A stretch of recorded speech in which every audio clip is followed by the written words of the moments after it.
Normally, I'm a very big proponent of Samsung devices. I think they're great products. I think Samsung does an amazing job of putting products out there, and they do it in such a cool way most of the time that it actually pulled me away from Apple for a while after I'd been an Apple fan for many years. In this video, I don't want to discount any of the hard work that Samsung has been doing. I just want to put it out there that there are a couple things about the S20 lineup that I'm not really a big fan of.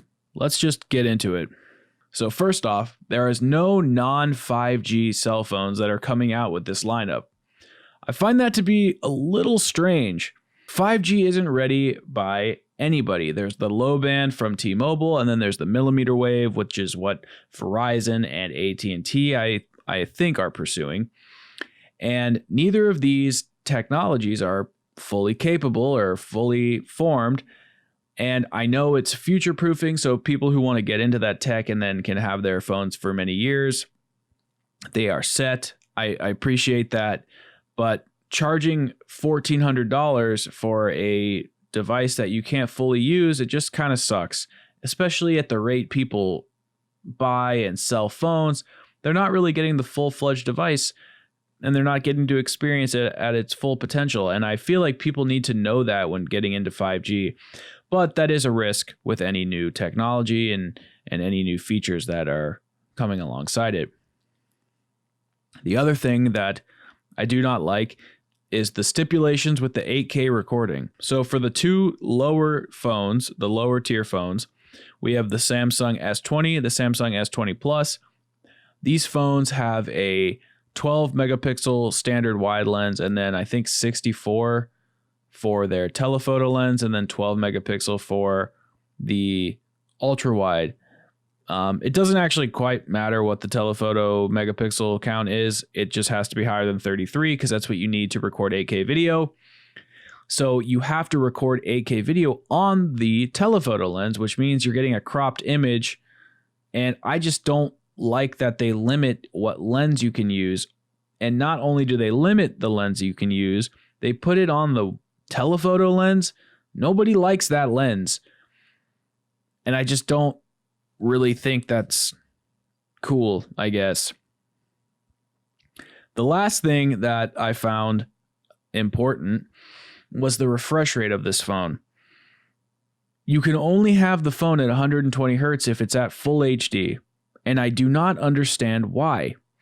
I have a Razer phone too, and that phone can display 60 hertz, 90 hertz, 120 hertz at any resolution I choose, from full HD to HD all the way up to 2K.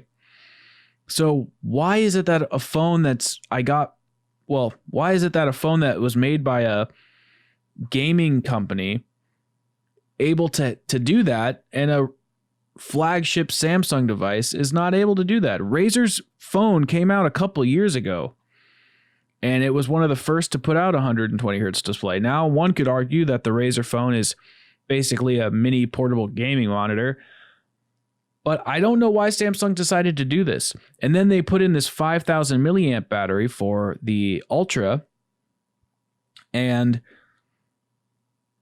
it's just to compensate for all the heavy lifting that the phone has to do. I don't think the battery is going to really do much for it. Now, you may be wondering why I'm complaining about all this stuff. I think these phones are going to be awesome. I really do. They sound amazing, and I want one. Don't get me wrong. I definitely want one. But when you're paying anywhere from $999 to $1,400 plus tax, plus whatever hidden fees your cell phone company throws at you, plus getting a case, getting a screen protector, you're spending anywhere from $1,200 to $1,600 on the phone. That's a lot of money. That's a lot of money. And I understand that cell phones are part of our culture and that we use them all the time and that people can make an investment out of it. I get that. But when you're paying for a premium experience, a premium device, there should not be any corners cut. Samsung knows that people want the telephoto lens as the backup lens and that the main wide lens is the one that they will use regularly. And same with ultra wide. That's the secondary lens, not the telephoto. So 8K recording should always be lying within the wide lens. And as far as 5G goes, there should be a 4G LTE variant for people who like to switch their phones out regularly. Why not charge $899 for the 4G variant or just $100 less for each model?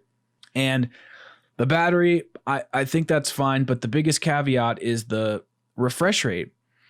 I have two phones in my presence right now that are both displaying 2K resolution at 90 and 120 hertz. Why isn't Samsung able to do that? That seems very strange.